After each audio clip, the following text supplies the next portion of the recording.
ആത്മീയ കഥകളുടെ പുതിയ അധ്യായത്തിലേക്ക് ഏവർക്കും സുസ്വാഗതം. ഏവർക്കും ശുഭം നേരുന്നു.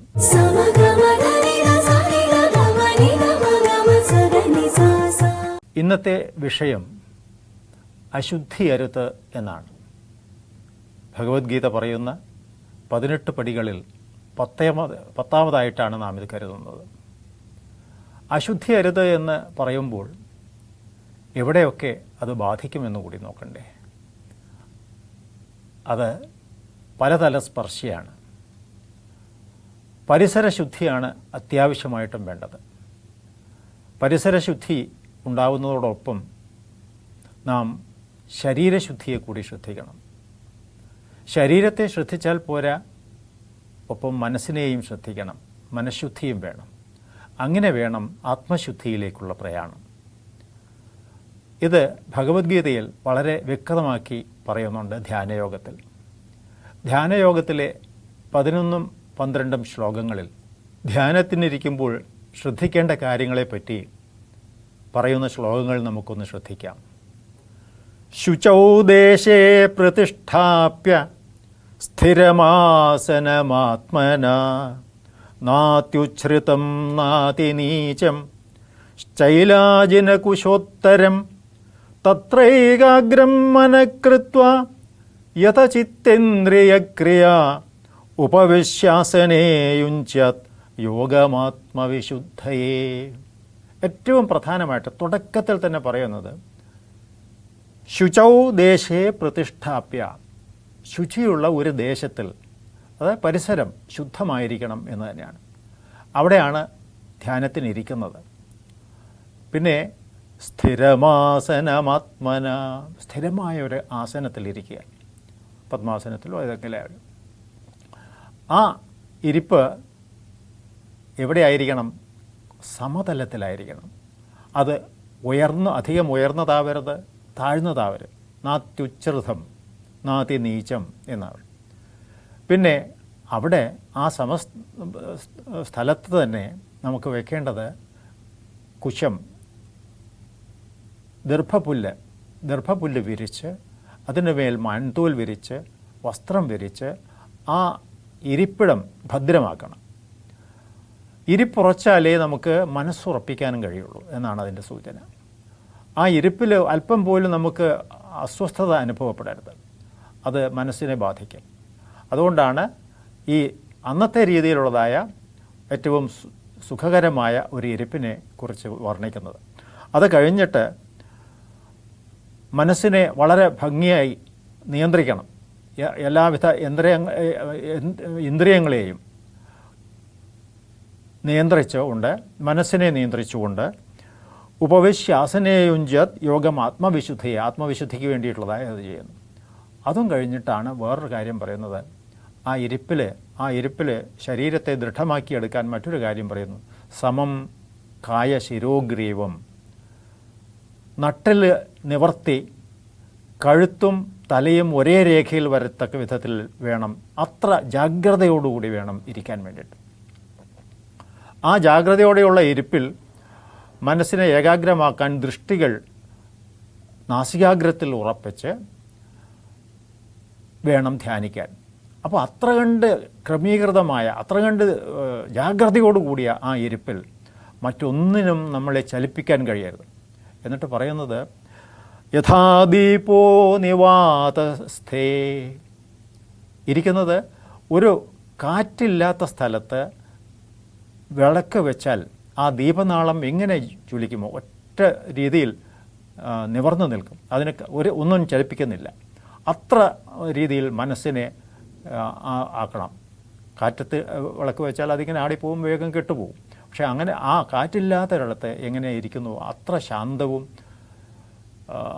വളരെ സ്വസ്ഥവുമായ ആ ഇരിപ്പിടത്തിൽ ധ്യാനത്തിനിരിക്കണം. ഇതൊക്കെയും പറയുന്നത് ശ്രദ്ധിക്കണം. ബ്രഹ്മചാര്യവ്രതേ മനസ്സംയമ ചിത്ത യുക്ത ആസീതം മത്പര, എന്നിലേക്ക് മനസ്സിനെ അർപ്പിക്കുക എന്നാണ്. ഇതൊക്കെ പറയുന്നത് നമുക്ക് ആലോചിക്കണം. ഭഗവാൻ ആദ്യ അധ്യായത്തിൽ പറഞ്ഞിരിക്കുന്നത് ഉണരോ അർജുന, എഴുന്നേൽക്കൂ എന്നാണ്. ക്ഷുദ്രം ഹൃദയ ദൗർബല്യം തെക്തോത്തിഷ്ഠ പരന്തപ എന്ന് പറഞ്ഞ യുദ്ധക്കളത്തിൽ വെച്ചാണ് പറയുന്നത്. നോക്കണം, യുദ്ധകളത്തിൽ വെച്ചാണ് ധ്യാനത്തിനെക്കുറിച്ചുള്ള ഈ പാഠം ഭഗവാൻ പറഞ്ഞു കൊടുക്കുന്നത്. വളരെ ശാന്തനായിരിക്കണം, വളരെ സ്വസ്ഥനായിരിക്കണം, വളരെ ശുചിയായിരിക്കണം എന്നൊക്കെയുള്ള കാര്യങ്ങൾ നിർദ്ദേശിക്കുന്നത്. ഇത് നമ്മൾ ആലോചിക്കണം. യുദ്ധഗീതയാണ് ഗീത എന്ന് ആക്ഷേപിക്കുന്നവരുടെ നേരെ ഇതൊരു ചോദ്യചിഹ്നമായിരിക്കുന്നു. യുദ്ധത്തിലാണോ ഇങ്ങനെ ഇരിക്കാൻ പറയുക, ധ്യാനത്തിനിരിക്കാൻ പറയുക? അപ്പോൾ ഇത് ഭഗവത്ഗീത വളരെ ശാസ്ത്രീയമായ മനസ്സിനെയും ശരീരത്തിനെയും പരിസരത്തിനെയും എല്ലാം ശുദ്ധിയാക്കിയെടുക്കുന്ന ഒരു പ്രക്രിയയെക്കുറിച്ചാണ് പറയുന്നത്, സമൂഹത്തിൻ്റെ മുഴുവൻ ഉന്നമനത്തിലേക്ക്. അത് കഴിഞ്ഞിട്ടും പറയുന്നുണ്ട്, കാറ്റില്ലാത്തിടത്ത് വിളക്ക് വെച്ച പോലെ എന്നെ കാണണം എന്നാണ്. ആ എന്നെ കാണുക എന്ന് പറഞ്ഞാൽ ഞാൻ എങ്ങനെയുള്ളതാണ്, എന്നെ എന്ന് പറയുന്ന ഭഗവാനെ ആണ് ഉദ്ദേശിക്കുന്നത്. ഭഗവാൻ എങ്ങനെയുള്ളതാണ്? അത് 5-ാം അധ്യായത്തിൻ്റെ അധ്യായം അവസാനിപ്പിക്കുന്നത് ഒരു ശ്ലോകത്തിലാണ്. ഭോക്താരം യജ്ഞതപസാം സർവലോകമഹേശ്വരം സുഹൃദം സർവഭൂതാനാം ജ്ഞാത്വാ മാം ശാന്തിമൃച്ഛതി. യജ്ഞതപസ്സുകളുടെയൊക്കെ ഭോക്താവായിട്ട്, സർവലോകത്തിനും മഹേശ്വരനായിട്ട്, സർവഭൂതാനം സർവഭൂതങ്ങളുടെയും സുഹൃത്തായിട്ട് എന്നെ ധ്യാനിക്കണം എന്നാണ്. അപ്പോൾ അതിൻ്റെ ആ വ്യാപ്തി നോക്കൂ. ഒരു ഭഗവാൻ എന്നുള്ള ഭഗവാൻ്റെ രൂപം എങ്ങനെയാണെന്ന് മനസ്സിലായി. സർവ്വലോകത്തിനും മഹേശ്വരനായിട്ടുള്ള ഒരു സങ്കല്പമാണ്. കൂടുതൽ എല്ലാ ജീവജാലങ്ങളുടെയും സുഹൃത്തായിട്ട് തന്നെ കാണണം. ഒന്നിനെയും, പുല്ലിനെയും പുഴുവിനെയും ഒന്നും എല്ലാം എല്ലാത്തിനെയും ഉൾക്കൊള്ളുന്നതായിട്ട് ഭഗവാനെ കാണണം. അപ്പോൾ ഒന്നിനെയും ദ്വേഷിക്കാൻ പറ്റില്ല എന്നുള്ളത്.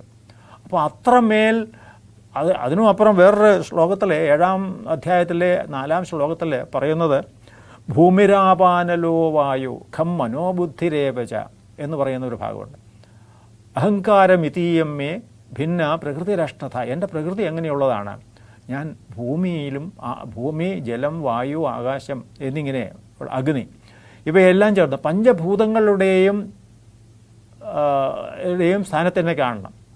അപ്പോൾ ഒന്നിനും അശുദ്ധി വരരുത്. ഭൂമി അശുദ്ധമാക്കരുത്, വായു അശുദ്ധമാക്കരുത്, അഗ്നി ആകരുത്, ജലമാകരുത്. അങ്ങനെ എല്ലാത്തിനെയും ശുദ്ധമായി കാണുന്ന രീതിയിൽ അതിനെയൊക്കെ ഉൾക്കൊള്ളുന്ന വിധത്തിൽ ലോകത്തിൻ്റെ മുഴുവൻ മഹേശ്വരനായിട്ട് ഭഗവാനെ കാണാൻ കഴിയുന്ന ഈ വിശാലമായ മനസ്സ് വെച്ച് വേണം ധ്യാനിക്കാൻ. അപ്പോൾ ഒന്നുമില്ല, ഞാനും ഇല്ല, ഈ പ്രപഞ്ചവും ഇല്ല എന്നുള്ള ഒരർത്ഥത്തിലായിരിക്കും. അതാണ് യുദ്ധക്കളത്തിൽ ശാന്തിയുടെ ഈ മന്ത്രം ഭഗവാൻ പറഞ്ഞു കൊടുക്കുന്നത്, ഈ തത്വം ഭഗവാൻ പറഞ്ഞു കൊടുക്കുന്നത്. യുദ്ധക്കളത്തിൽ ശാന്തനായി നിൽക്കുന്ന അർജുനനോട് പരിസരത്തിനെക്കുറിച്ചും ശരീരത്തെക്കുറിച്ചും ഒക്കെ പറയുന്നതിൻ്റെ ആ ശാസ്ത്രീയ വശം നോക്കൂ. യുദ്ധവെറിയും യുദ്ധത്തിലെ ചതികളും യുദ്ധത്തിലെ തന്ത്രങ്ങളും യുദ്ധത്തിൽ ഉപയോഗിക്കുന്ന ആയുധങ്ങളും ഇതൊക്കെ ഒന്നുമല്ല വിവരിക്കുന്നത്. മറിച്ച് ലോകത്തിനെ മുഴുവൻ ഉൾക്കൊള്ളാവുന്ന മനസ്സിൻ്റെ ശക്തിപ്പെടുത്തലിനെ, അതിലൂടെ ആത്മബോധത്തെ ഉണർത്തുന്നതിനെക്കുറിച്ചാണ് ഭഗവാൻ പറയുന്നത്. അങ്ങനെ അവികലമായ ശുദ്ധിയിൽ ആത്മാവിനെ ജ്വലിപ്പിക്കുവാനുള്ള, അലിയിപ്പിക്കുവാനുള്ള ഗീതയാണ് നമുക്ക് പാഠമാകേണ്ടത്.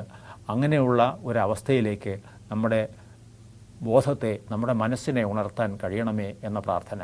അവികല ശുദ്ധിയിൽ ആത്മാവിനെ സ്വയം അലിയിക്കും ശ്രീകൃഷ്ണ ഗീതയുണ്ടൻ വശം എന്ന് നമുക്ക് പറയാൻ കഴിയട്ടെ. ആത്മീയ കഥകളുടെ ഈ അധ്യായം ഇവിടെ അവസാനിക്കുന്നു. പുതിയ വിഷയവുമായി കാണും വരെ ഏവർക്കും നമസ്കാരം.